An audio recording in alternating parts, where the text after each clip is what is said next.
పిఠాపురం అనేది ఇప్పుడు ఒక సెన్సేషనల్గా మారిపోయింది. ఎందుకంటే పిఠాపురంలో మా పార్టీ తరఫున గీతా గారు ఉన్నారు.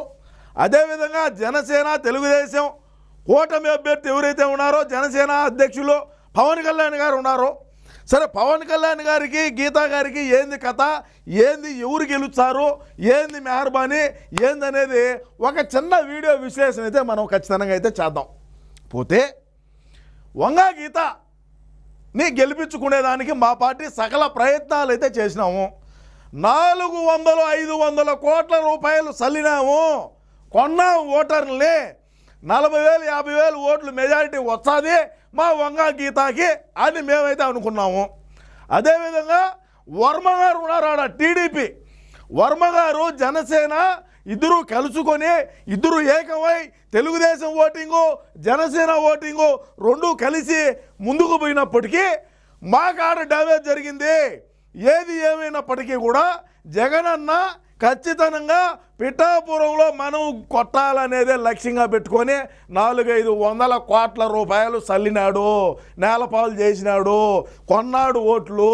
కొన్నప్పటికీ వీళ్ళు ఏం చేసినారు, తెలుగుదేశం వాళ్ళు, జనసేన, అదేవిధంగా పవన్ కళ్యాణ్ గారి అభిమానులు, తెలుగుదేశం పార్టీ కార్యకర్తలు అందరూ ఏకమై వాళ్ళల్లో వాళ్ళకు ఎటువంటి తారతమ్యాలు లేకుండా వాళ్ళిద్దరూ సిండికేట్ అయ్యి, అంటే ఉమ్మడే కదా, వీళ్ళిద్దరూ ఉమ్మడిగానే ప్రచారానికి పోవటం చేయటం అన్నీ చేయటంతో మా వంగా గీత ఎవరైతే ఉన్నారో ఏమా జగనన్న కాడికి పోయి ఏడ్చటము, ఇంకా నేను బతకనంటాము, నేను పోతానంటాము, నేను పిఠాపురం బిడ్డనంటాము, ఇంకా రకరకాలైనటువంటి మాటలు మాట్లాడటం అయితే జరిగింది. మాట్లాడినప్పటికీ మా పార్టీకి ఓట్లేస్తారంటే ఆ పరిస్థితి లేదు. ఎందుకంటే పవన్ కళ్యాణ్ గారు 45,000 ఓట్ల నుంచి 65,000 ఓట్ల మెజారిటీతో గెలవబోతా ఉన్నాడు. 45,000 నుంచి 65,000 ఓట్ల మధ్యన జనసేన అభ్యర్థి అయినటువంటి పవన్ కళ్యాణ్, ఉమ్మడి అభ్యర్థి అయినటువంటి పవన్ కళ్యాణ్, జనసేన అధినాయకుడు పవన్ కళ్యాణ్ గారు గెలవబోతా ఉన్నారు.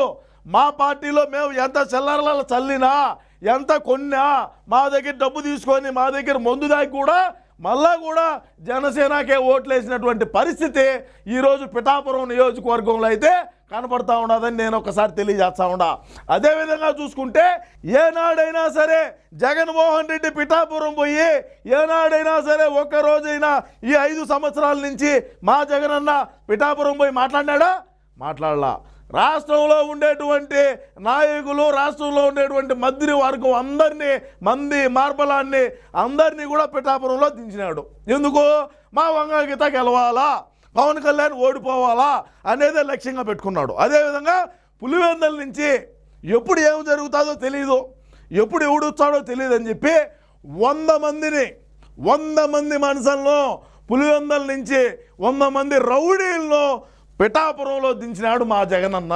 అది మా పార్టీ ఘనత, అది మా పార్టీ చరిత్ర. సో ఏది ఏమైనప్పటికీ మేము 100 మందినే కాదు 1000 మందినైనా దించుతాము. పిఠాపురం ఎత్తిపోతల పథకం కింద ఎత్తిపోయింది. పవన్ కళ్యాణ్ గారు 45,000 నుంచి 65,000 ఓట్ల మధ్యన గెలవబోతా ఉన్నాడని తెలియజేసుకుంటా ఉన్నా. మీ అభిప్రాయాన్ని ఖచ్చితంగా కామెంట్ రూపంలో తెలియజేయండి అని కోరుకుంటూ నమస్కారం.